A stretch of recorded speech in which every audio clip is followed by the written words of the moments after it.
안녕하세요. 가영리의 이해와 실습. 오늘 이 강의를 우리 사랑하는 간사님들과 함께 나누고자 합니다. 우리는 다 누군가에게 전도에 대해서 가르쳐야 될 사람들이죠. 그렇기 때문에 이 사형리를 명확하게 이해하고 실습하는 게 굉장히 중요하다는 거예요. 그 전에 먼저 나누고 싶은 게 있어요. 뭐냐면 성공적인 전도란 무엇인가예요. 성공적인 전도는 무엇일까요? 바로 성령의 능력 안에서 예수 그리스도만을 전하고 그 결과를 하나님께 맡긴다라는 거죠. 이 말의 의미에 대해서도 알 수 있겠지만 실패한 전도가 없다라는 거예요. 우리는 우리가 예수님을 전할 때 누군가는 영접할 수도 있고 영접하지 않을 수도 있어요. 그런데 그 결과에 대해서 너무 실망할 필요가 없다라는 거예요. 왜냐? 우리가 이 복음을 전할 때 그 복음에 반응하고 예수님을 영접하게 하는 역할은 누구시냐면 바로 성령님이시는 거예요. 우리의 능력이 아니라 하나님께서 하시는 것이기 때문에 우리는 그 결과에 대해서 어떤 좌절하거나 할 필요는 전혀 없이 우리는 그저 그 복음을 제대로 전하는 거죠. 우리는 약속의 말씀을 늘 기억해야 돼요. 고린도전서 2장 1절에서 5절에 뭐라고 말씀하시죠? 이렇게 그 가운데 한 절만 말씀을 드리면 내 말과 전도함이 설득력 있는 지혜의 말로 하지 아니한다. 사람의 말로 하지 아니하고 성령님의 능력과 나타나심만이 나타나기를 원한다. 라고 사도 바울이 말했던 것처럼 우리가 이렇게 복음을 전하고 또한 예수님을 나타낼 때 우리가 어떤 풍성한 지식이 있다고 해서 제대로 막 전달되는 게 아니라 또 우리의 어떤 설득력 있는 말로 인해서 그 사람이 예수님께 인도받는 게 아니라는 거죠. 누가 그렇게 하시느냐? 우리를 통해서, 우리 전도하는 사람들을 통해서 성령님께서 그 사람의 마음을 여시고 그 사람을 하나님께로 인도하신다라는 것을 우리가 알 때 우리는 더 담대하게 전도할 수 있어요. 우리의 역할은 뭐냐? 우리가 복음을 전하는 사형리에 대해서 명확하게 이해하고 이것을 제대로 전하는 것이 우리에게 큰 중요한 역할이라는 것입니다. 그래서 우리가 그동안 배운 대로 한번 제1원리에서부터 4원리까지 한번 쭉 살펴보도록 하겠습니다. 여러분들이 가지고 계신 교재 책 페이지를 넘기시면은 이렇게 그림들이 있어요. 이 그림을 여러분들이 설명하실 수 있어야 돼요. 자, 볼게요. 제1원리, 하나님 있죠. 제1원리를 펴주세요. 사형리를 펴셔야 돼요. 그렇죠? 자, 여기에 주제 문장, 성경 구절과 장절, 그리고 맨 밑에 있는 전환 구절에 밑줄을 쳐주세요. 여러분들도 아시겠지만 제2원리는 특별히 누구에 관하여서 기록한 것인가요? 하나님. 그렇죠. 하나님에 관하여서 말씀하고 있어요. 이 사형리의 특징을 보면 좋은 게 있어요. 뭐냐? 긍정적으로 시작한다는 거예요. 당신은 죄입니다. 이걸로 시작하지 않고 하나님은 당신을 사랑하시며 당신을 위한 놀라운 계획을 가지고 계십니다. 이 긍정적인 의미에서 시작하기 때문에 사람들이 더 듣기에 편할 수 있고 마음을 열 수 있는 그런 좋은 어떤 접촉점이 되는 것이라고 우리는 그렇게 생각합니다. 자, 그리고 두 번째의 특징이 뭐냐면 각 원리의 끝에는 자연스럽게 다음 원리로 넘어가는 전환 구절이 있다라는 거예요. 그렇죠? 이 전환 구절이 있기 때문에 더 매끄럽게 넘어갈 수 있게 한다는 거죠. 자, 그러면 우리 주제, 문장과 구절을 한번 같이 암송해 보겠습니다. 네, 다 암송하셨죠? 그렇죠. 다 같이 한번 해볼까요? 좋습니다. 자, 그러면은 두 번째 원리로 넘어가도록 하겠습니다. 자, 제2원리 한번 볼게요. 자, 제2원리는 누구에 대한 것이죠? 사람에 관한 것이죠. 먼저는 주제 문장과 구절의 장절, 그리고 전환 구절 다 밑줄 쳐주세요. 좋습니다. 그 사람에 관해서 말하고 있는 것이 바로 제2원리예요. 특별히 죄에 대해서 인간적인 관점이 아니라 누구의 관점? 하나님의 관점에 대해서 설명하고 있어요. 우리는 보면은 이 죄가 도둑질, 뭐 살인, 강도 이런 것만을 죄라고 생각하는 경향이 있어요. 그래서 나는 죄인이 아니에요. 내가 왜 죄인이에요? 이렇게 생각하는 사람들이 간혹 있죠. 그러나 그게 아니라는 거예요. 여기서 이 원리에서 말하고자 하는 것은 뭐냐면 사람은 죄인이고 하나님과의 관계가 완전히 끊어졌음을 보여주고 있다는 거예요. 사람이 아무리 선행이나 철학이나 종교나 도덕으로 하나님께 이르려고 하지만 결코 이룰 수가 없다. 이것을 나타내고 있는 것이 바로 제2 원리라는 거예요. 자, 제1 원리가 뭐라고 했죠? 하나님의 어떤 사랑. 근데 제2 원리는 뭐냐? 사람에게는 하나님께로 나아갈 수 있는 능력이 전혀 없다. 전혀 없다. 이것을 보여주는 거예요. 잘 이해하셨나요? 제2 원리? 그렇죠. 이 핵심을 이해하셔야 돼요. 자, 그럼 이 주제 문장과 구절 이것을 같이 한번 1분 동안 시간을 드릴 테니까 암송해 보시기 바랍니다. 예, 다 외우셨죠? 자, 그럼 다 같이 한번 외워볼까요? 좋습니다. 자, 그러면은 제3 원리로 넘어가 보도록 하겠습니다. 제3 원리를 펴주세요. 또 주제 문장과 성경 구절의 장절 그리고 전환 구절에 밑줄을 그어주세요. 제3 원리는 누구에 대해서 말씀하고 있는 거죠? 예수 그리스도에 대해서. 그래서 제3 원리는 제2 원리에 나오는 이 문제에 대한 해결책을 제시하고 있죠. 사람은 죄로 인하여서 거룩하신 하나님께 나아갈 수가 없다라는 거예요. 그러나 하나님이 세상을 사랑하셔서 독생자 예수 그리스도를 보내주시고 우리 대신 십자가에 못 박혀 죽게 하셨다라는 거예요. 그래서 예수님의 십자가 죽으심으로 죄의 대가를 다 치러주시고 하나님의 거룩하심에 합당한 요구를 만족하게 하셨다. 그래서 하나님과 이 사람 사이에는 예수 그리스도라는 다리를 놓아주셨다라는 것을 우리가 알 수 있습니다. 그렇기 때문에 예수님을 통해서 우리는 하나님과의 관계가 회복될 수 있게 되었다. 이것을 말씀하고 있는 게 제3 원리라는 거예요. 예수님 믿지 않는 사람들도 제1 원리, 2 원리, 3 원리를 알 수 있어요. 지식적으로. 그런데 너무나도 많이 그 예수님이 나의 구주, 나의 하나님이라는 그 사실에 대해서 어떤 의지적인 믿음의 행위인 이 영접을 못하고 있는 것이 너무나도 많아요. 그래서 이 제3 원리의 전환 구절이 그들의 생애에 무엇이 결여되어 있는지를 나타내주고 있죠. 그것이 바로 제4 원리입니다. 자, 이 제3 원리의 주제 문장과 관련된 성경 구절, 장절 1분 동안 외우시기 바랍니다. 저 서로 짝을 보시고. 좋아요. 자, 다 같이 한번 외워볼까요? 너무 완벽합니다. 자, 끝으로 한번 제4 원리를 보도록 하겠습니다. 또 여기도 주제 문장, 그리고 성경 구절의 장절, 두 가지 질문, 페이지 및 전환 구절에 밑줄을 쳐주시기 바랍니다. 좋아요. 참된 그리스도인이 되는 것은 제1원리, 2원리, 3원리와 더불어서 의지의 표현이 추가되어야 돼요. 여기 그림 보시면 이게 뭐냐? 의지의 표현을 설명해주는 그림이라고 할 수 있어요. 중요한 그림이죠.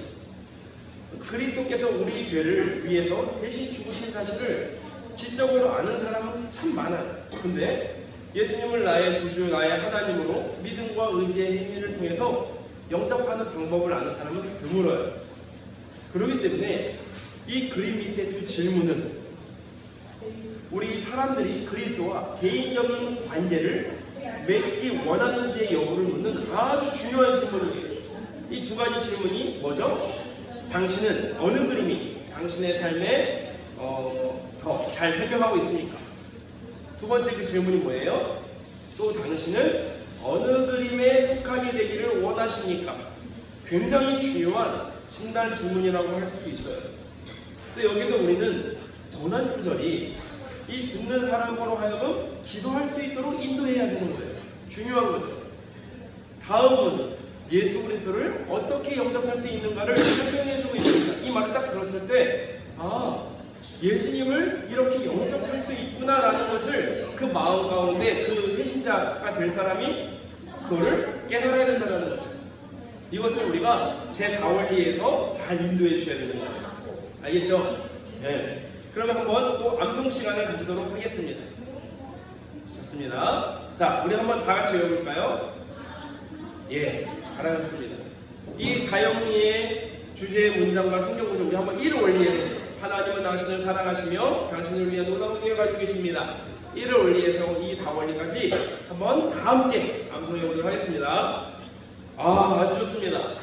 좋아요. 자, 이렇게 우리가 제1 원리에서 4원리까지 한번 살펴봤어요. 자, 이제 우리가 그러면 뭘 할 것이냐면 예수님이 내 마음속에 계시다는 확신이 없이는 풍성한 그리스도인으로서의 삶을, 풍성하고 승리하는 삶을 살 수 없다는 것을 우리는 분명히 알아야 되는 거예요. 그렇기 때문에 우리가 방금 전도한 그 새신자가, 방금 전도한 사람이 내가 영접했다는 그 사실을 확신하고 그리스도 안에서 풍성한 삶을 살 수 있도록 우리가 도와주어야 된다라는 거예요. 왜냐? 이 확신이 없이는 그리스도인의 풍성한 삶을 체험할 수가 없기 때문이라는 거죠. 그래서 자, 사형리 11조 이유를 전하는 법을 지금 한번 시범해 보일게요. 시범하는 것을 잘 관찰해 주시기 바래요. 그리고 제가 시범을 보여준 후에 여러분이 관찰한 것을 함께 나누는 시간을 가지겠습니다. 자, 우리 시범작 한번 앞으로 모시겠습니다. 우리 한준이 간사님 앞으로 모실게요. 박수로! 좋습니다. 제가 막 전도한 이분은 너무 잘생기셨어요. 그렇죠? 그리고 이분이 지금 막 예수님을 영접했다고 한번 가정해 보겠습니다. 그래서 그 사형리 11쪽에 여러분들이 가지고 있는 이 사형리 11쪽에 그리스도가 당신 안에 계심을 어떻게 할 수 있을까요? 에 대한 시범을 하는 동안 여러분들은 이 질문에 대답을 해주시기 바랍니다. 자, 시범을 시작하겠습니다. 자, 지금까지 영접했고 그리스도가 당신 안에 계심을 어떻게 할 수 있을까요? 그리스도를 당신 안에 우리 선생님 안에 영접하셨습니까? 네. 축하드립니다. 너무 기뻐요. 그럼 요한계시록 3장 20절의 약속에 의하면 지금 그리스도는 당신의 경우 어느 곳에 계십니까? 잘 모르겠습니다. 예, 그렇죠. 그럴 수 있어요. 그러면은 다시 한번 우리 요한계시록 3장 20절 아까 우리가 나누었던 그 페이지로 한번 돌아가 보도록 하겠습니다. 자, 다시 한번 이 말씀을 한번 읽어주실래요? 자, 요한계시록 3장 20절. 볼지어다 내가 문 밖에 서서 두드리노니 누구든지 내 음성을 듣고 문을 열면 내가 그에게로 들어가 그와 더불어 먹고 그는 나와 더불어 먹으리라. 아멘. 자, 여기에서 이 말씀에서 이 문은 무엇을 나타낼까요? 제 마음의 문. 맞습니다. 바로 마음을 나타내고 있어요. 그러면 우리가 해야 될 일은 뭘까요? 문을 열면? 예, 그 음성을 듣고 문을 열면 그러면 예수님이 하신 일이 무엇일까요? 저에게로 들어오십니다. 그렇죠. 들어오시고 나와 더불어 먹고 그는 또 같이 우리도 그분과 더불어서 먹는다. 이 말씀을 하셨어요. 그러면 우리 선생님은 영접 기도를 할 때 진실한 마음으로 예수님을 영접하셨나요? 네. 아멘. 좋습니다. 그러면 이 약속의 말씀에 의하면 지금 그리스도는 우리 선생님의 경우 어느 곳에 계실까요? 맞습니다. 마음에 계신다라는 거예요. 너무 잘하셨어요. 예. 그럼 이 질문에 답할 수 있는 거죠. 어느 곳에 계실까요? 우리 선생님 마음에 계시다라는 거예요. 예수 그리스도는 당신 안에 들어오시겠다고 약속했습니다. 그분이 거짓말을 하실까요? 아니죠. 그러면 무슨 근거로 하나님이 당신의 기도를 들으셨다는 사실을 알 수 있을까요? 바로 하나님 자신과 그의 말씀인 성경의 신실성, 즉 하나님은 그의 약속을 반드시 지키십니다 라고 하신다는 거죠. 자, 이렇게 우리 시범작과 그리스도가 당신 안에 계시면 어떻게 알 수 있을까를 나눴습니다. 자, 우리 시범을 보여준 우리 신에게 박수! 자, 이제 여러분들이 제가 어떻게 했는지를 한번 말씀해 주세요. 여러분이 관찰한 것을 한번 나누어 보겠습니다. 예, 좋습니다. 이제 교재를 보면서 시범한 내용을 명확하게 한번 살펴보도록 하겠습니다. 자, 먼저 우리가 그 영혼을 만나면 그 그리스도가 당신 안에 계심을 어떻게 할 수 있을까요? 이것을 했을 때 어떤 질문을 먼저 했다고 그랬죠? 예수 그리스도를 당신 안에 영접하셨습니까? 이거죠. 이어서 11쪽에 있는 두 번째 질문을 하는 거죠. 요한계시록 3장 20절의 약속에 의하면 지금 예수 그리스도는 당신의 경우 어느 곳에 계십니까? 그러니까 만약에 새신자가 그 영접한 사실이 아직도 긴가민가한다, 예수님이 어디 계신지 모른다 하면 우리가 어디로 돌아가야 되느냐? 그 페이지로 다시 돌아가서 요한계시록 3장 20절을 암송하게 해야 된다라는 거예요. 이렇게 새신자의 기억을 계속 되새기게 해주는 것 굉장히 중요하다는 거예요. 그리고 이 11쪽의 두 번째 질문을 다시 하는 거예요. 그래도 그 사람이 아직 알지 못하고 있다 하면은 네 가지의 추가 질문을 할 수 있어요. 첫 번째, 이 말씀에서의 문은 무엇을 나타냅니까? 두 번째, 우리가 할 일은 무엇입니까? 세 번째, 그리스도가 하시는 일은 무엇입니까? 네 번째, 당신은 영접 기도를 할 때 진실한 마음으로 예수 그리스도를 영접하셨습니다. 그렇죠. 자, 그래서 우리가 중요한 것은 뭐냐면 세 번째 질문을 계속하는 거죠. 그러면 무슨 근거로 당신이 하나님이 당신의 기도를 들으셨다는 사실을 알 수 있습니까? 이런 식으로 질문을 해주는 거예요. 그러니까 중요한 게 있어요. 각 질문에 새신자가 반응할 수 있도록 천천히 그리고 잠깐씩 사이를 두고 질문해야 된다는 거예요. 너무 빨리 지나가면 안 돼요. 정말 중요한 그런 질문들이기 때문에. 그리고 예수님이 그 요한계시록 3장 20절의 말씀에 근거해서 마음에 들어오셨다는 것을 확신하게 해야 된다는 거예요. 그리고 새신자가 확실히 알고 난 후에 다음 질문으로 넘어가야 돼요. 너무 진도에 연연하면 안 되는 거예요. 알겠죠? 자, 그러면 이제 둘씩 짝지어서 연습해 보겠습니다. 여기 이렇게 시각자료가 있어요. 자, 시각자료. 자, 사연이 11쪽에 그리스도가 당신 안에 계심을 어떻게 알 수 있을까요? 부분을 연습하라. 두 번째, 시범장은 그리스도가 자기 안에 계심에 대해서 확신이 없는 것 같이 대답하라. 세 번째, 교재의 개요를 참조해라. 그리고 5분씩 연습하라. 한번 이것을 지금 해보도록 하겠습니다. 예, 다 하셨으면은 다시 짝을 바꿔서 5분 동안 연습할게요. 좋습니다. 너무나 잘하시는 것 같아요. 그리고 이제 두 번째로는 성경은 예수 그리스도를 영접하는 모든 사람에게 영원한 생명을 약속하고 있습니다를 한번 나눠볼게요. 자, 다시 한번 시범장을 앞으로 모시겠습니다. 박수! 예, 왔다 갔다 힘들지만 이 헌신 너무나 아름다워요.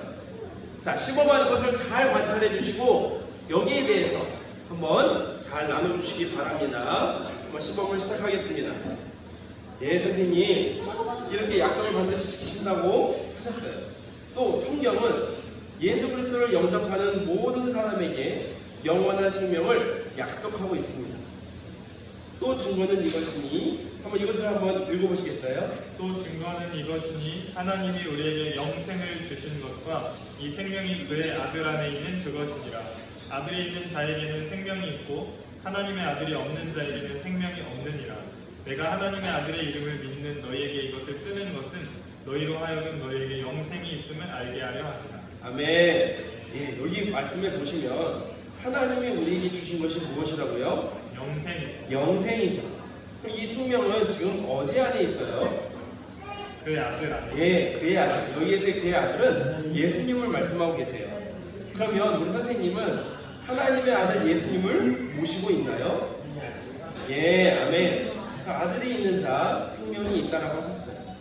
하나님의 아들을 모시고 있다면 당신은 동시에 무엇을 소유하고 있습니까? 생명, 영생. 그렇죠. 생명, 영생이 있음을 알게 하려 함이라라고 성경이 기록했다는 거죠. 그럼 선생님 안에 영생이 있음을 어떻게 알 수 있죠? 요한일서 5장 말씀에 맞습니다. 성경에 의해서 성경의 말씀을 믿음으로 알 수 있다라고 하셨습니다. 예, 좋습니다. 예, 이렇게 같이 보는 거예요. 예, 자, 제가 지금 이렇게 나누었죠. 자, 제가 또 시각자를 보여드리겠습니다.